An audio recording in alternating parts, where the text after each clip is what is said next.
Welcome, Selectors, to this week's episode of Weekly Wharf Wixoss. Today, we're diving into the world of Blue Archive for an intense clash between rival schools. On one side, we have Shirasu Azusa, Intulit Morten, and on the other side, Sunaookami Shiroko, drone support. Who will emerge victorious in this high-stakes game of tactical Wixoss guerrilla warfare? Stay tuned and find out right here on Weekly Wharf Wixoss. Welcome to the Gamers Wharf in Granville, Michigan. My name is Big E, and I will be your announcer. Here in this arena, our selectors will do battle to determine this week's Weekly Wharf Wixoss champion. Now let's meet our Elrigs. On the blue side, we have Sunaookami Shiroko, an Enter-manipulating mid-range Elrig who excels at amassing large amounts of Enter, summoning Signy from the Enter Zone at will, and piercing through your defenses. Her pieces include Chrono School of Journalism for card draw, discard, and bonding, and Mass Swimsuit Gang for trash reciting, card and Enter selection, and bonding. Assisting her, we have the Makeup Work Club for card selection, power buffing, and servant retrieval, and CNC for card draw, Signy removal, and conditional discard. Watch out, this wolf packs a bite and an assault rifle. Shiroko will sure be a force to be reckoned with. Next, let's meet our challenger on the red side. Over here we have Shirasu Azusa, a controlling Elrig who can exploit gaps in your defenses with ease. Her unparalleled reconnaissance abilities will have you surrendering before you know it. Her pieces include Chrono School of Journalism for card draw, discard, and bonding, and Tea Party for card selection, Signy barriers, and bonding. Supporting her today is Madoka for card draw and multiple Signy downing effects, and Pure Luck for multiple targeted discard effects and Elrig freezing. Don't be fooled by her calm demeanor. No position is safe from Azusa. Before we begin, a few things to note. These are casual matches played at our weekly in-store event. Any mistakes are corrected if caught. We welcome any feedback, including ruling clarifications, questions, or concerns. Please like, comment, and subscribe for more content like this. Your suggestions may make it onto a future episode of Weekly Wharf Wixoss. With that being said, we hope you enjoy this week's edition of Weekly Wharf Wixoss. The battlefield is set.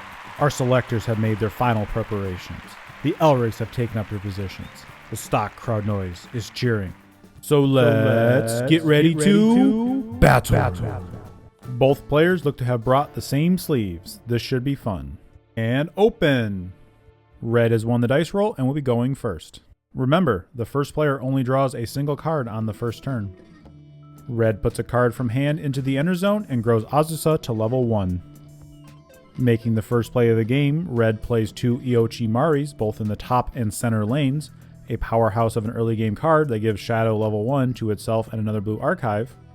Red then passes the turn. Over on the blue side, Blue draws their 2 cards and places a card into Enter. Next, they grow Shiroko to level 1. Next, Blue plays their first assist of the game, Ajitani Hifumi, looking at the top 5 cards of their deck and getting either 2 cards that share the same class or 1 servant.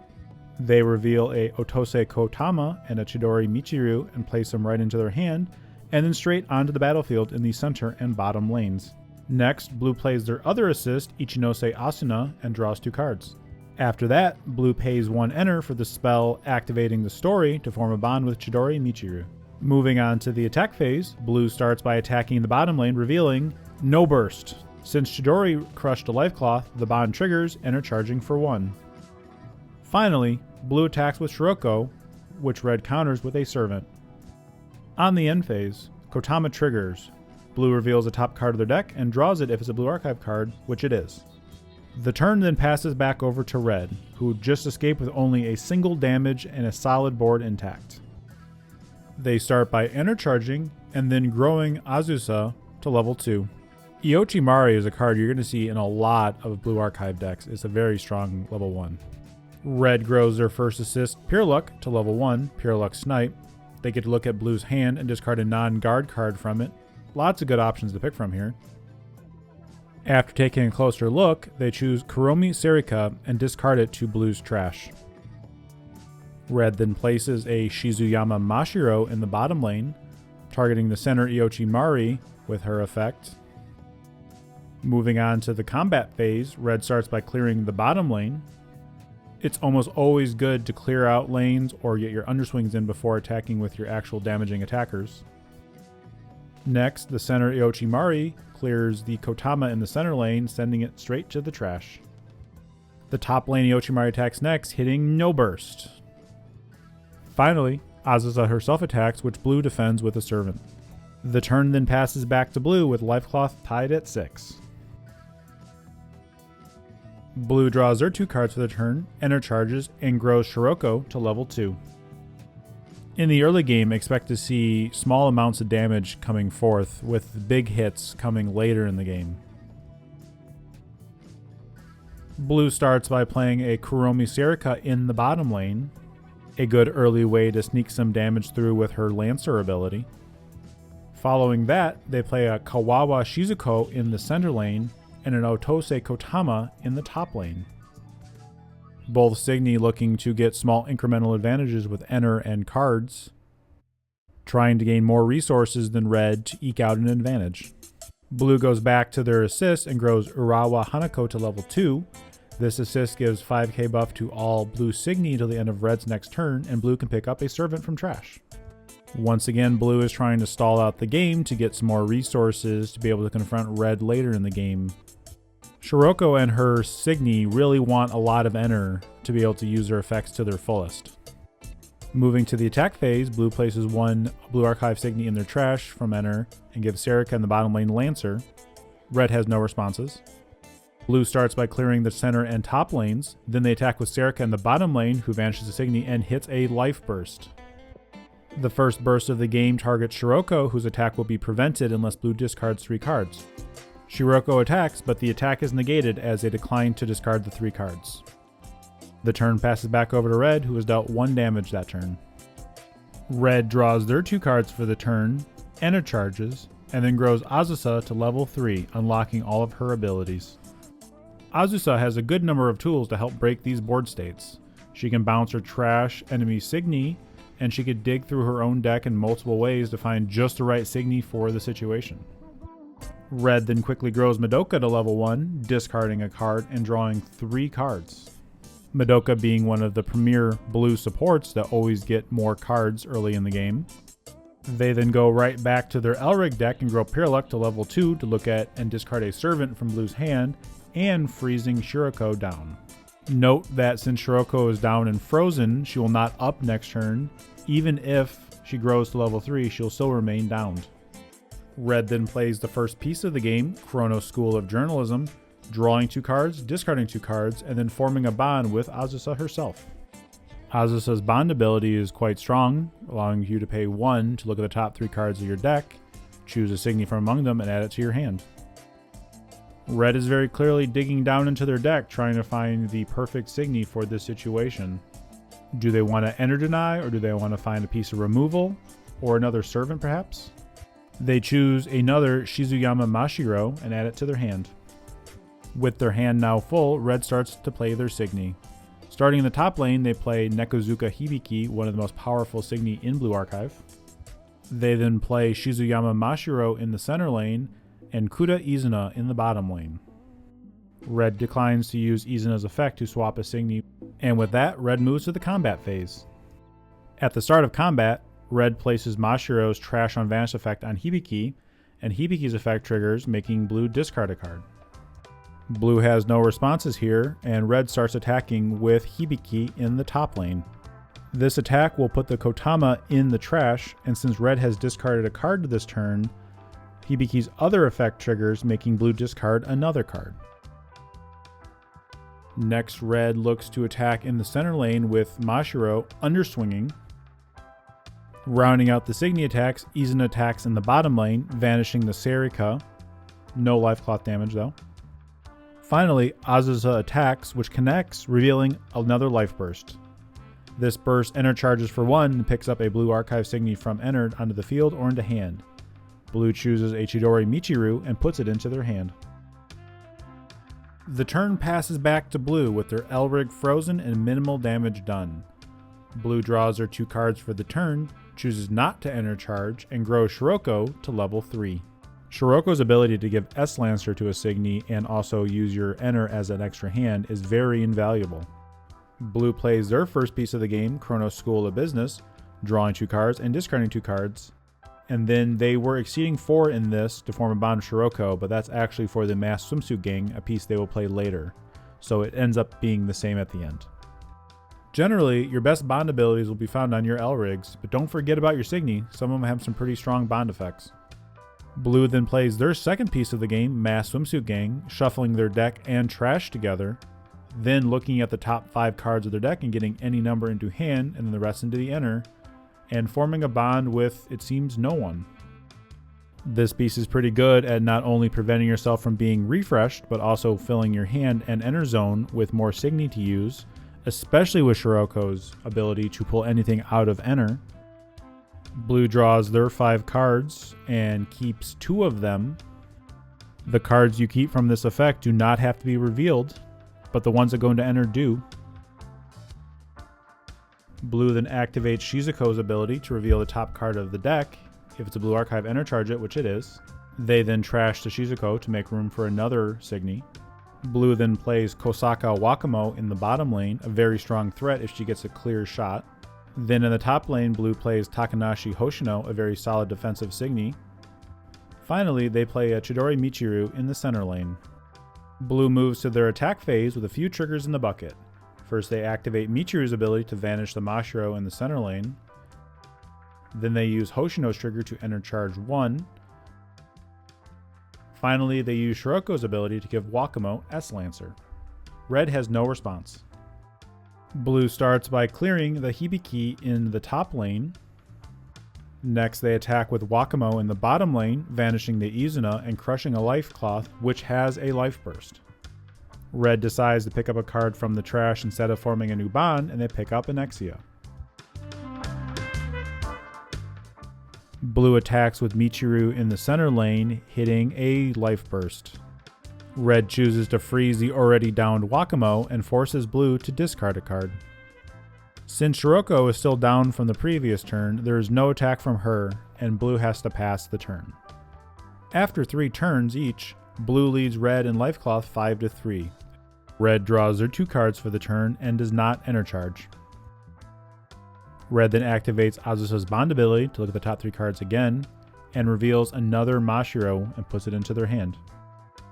Red does have non-blue archive Signy, as you saw with the Exia previously, so Red will start by playing an Exia in the top lane. They then follow that up with another Mashiro in the center lane, the 3rd time Red has played this Signy this match. Then in the bottom lane, they play another non-blue archive Signy, Pireluk Fasone, awakening her by downing 2 L-Rigs. Red then uses Azusa's once per turn effect to put Michiru into the trash since Red has 3 or less life cloth. Red then moves to their attack phase, triggering Pireluk to look at Blue's hand, and they discard Blue's last card. There is an error here as Mashiro cannot use her ability on the Pireluk as it is not a blue archive Signy. Blue responds by growing their last assist to level 2, Kakudate Karin, sending the Exia to the bottom of Red's deck. Red starts by clearing the Wakamo in the bottom lane. Next, Red strikes the Life Cloth in the center lane, triggering a burst. Blue can either vanish an up Signy, which there is no valid targets, or enter charge for 1, of which they choose the latter. Finally, Red attacks with Azusa and hits another Life Cloth, but there's no burst. Red passes the turn back, evening up the Life Cloth at 3. Blue draws their 2 cards for turn and then chooses not to enter charge. Next, they use Shiroko's once per game ability to enter charge 3 and then return Wakamo back to hand. Next, Blue plays Wakamo in the bottom lane and then a Michiru in the center lane. Blue then moves to the attack phase, paying 2 to use Shiroko's ability to give S-Lancer back to Wakamo. Blue next activates Michiru's ability to vanish the Mashiro in the center lane. Finally, Mashiro activates, enter charging 1. No responses from Red, and the attacks begin, starting with Wakamo, who lancers through the Pireluk and hits another Life Cloth. No burst. Next, the Mashiro attacks in the top lane, triggering a burst. This is another activating the story, which Red chooses to pick up the Pireluk Fasone from the trash and put it back into their hand. Blue then attacks with a Michiru in the center lane, hitting no burst. One more hit and red loses.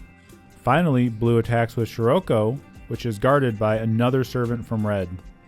Red barely hangs on there. They are down to no life cloth left. The turn passes back to red, who draws their cards for turn and chooses not to enter charge. They pay 1 enter and use Azusa's Bond ability to look at the top 3 cards and grab an Ayochi back to hand.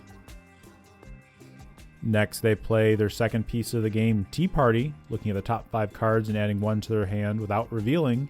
Then they get a Signy barrier, preventing the next Signy damage. Red has a lot of work to do this turn to try to get back into this game. They're down 3 life cloth with no life cloth of their own. Red finds their favorite card of those 5, adds it to their hand, and plays an Exia in the top lane.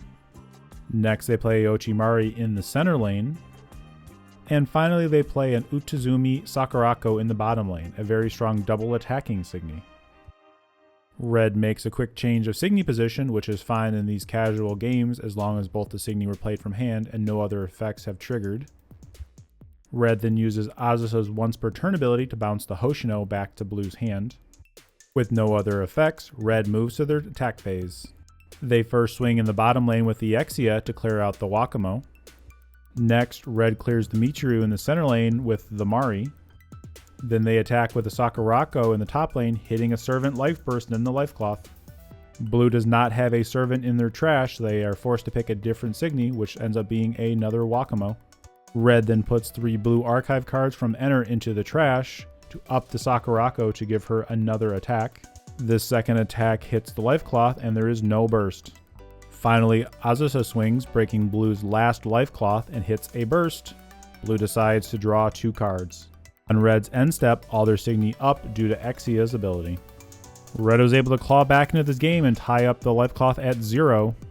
Blue has their chance to win here. They draw their 2 cards and do not enter charge. Blue starts by playing a Takanashi Hoshino in the bottom lane. Next, they play Morizuki Suzumi, paying for her enter ability to remove all abilities on all of the Signy on red side of the field. Following that, they play an Isami Kaede, placing a card in the enter zone and giving Hoshino plus 3k until red's next turn, making her a 15k. Blue then trashes both the Suzumi and the Kaede, freeing up those 2 lanes. To fill those lanes, blue plays a Kosaka Wakamo in the top lane and another Chidori Michiru in the center lane. With that, blue moves to the combat phase. Blue has a lot of abilities resolved, starting with the Michiru in the center lane, vanishing the Mari, which actually is impossible since Mari does have Shadow level 1 at this point. Hoshino can vanish on attack, so this is less of an issue here. Hoshino triggers next, enter charging 2 since blue has 2 or less life cloth. Finally, blue triggers Shiroko, paying a green and 1 to give Wakamo S-Lancer. Blue has built up a sizable force and all they need is 1 damage. Red has to be very careful here. Red responds by playing their last assist, Madoka Clap. They down the Wakamo in the top lane. Then they discard 2 cards to down the Hoshino in the bottom lane. Michiru attacks in the center lane, breaking the Signy barrier. And is up to Shiroko. Does red have a servant? And they do. No. Red successfully defends against the pressure and now gets a chance to win the game. Blue, seeing the writing on the wall with Azusa's bounce ability, surrenders and red takes home the game. What an amazing game that lasted 6 whole turns of back-to-back attacks, defends. Taking a look at the scoreboard, this was a very even game with both selectors having 4 life bursts each. Taking a look at some advanced stats, red had 3 servants to blue's 1, but blue had 19 enter total throughout the game. Both players used both their pieces. We'd like to thank you for watching this edition of Weekly Wharf Wixoss. We hope you enjoyed, and we will see you on the next one.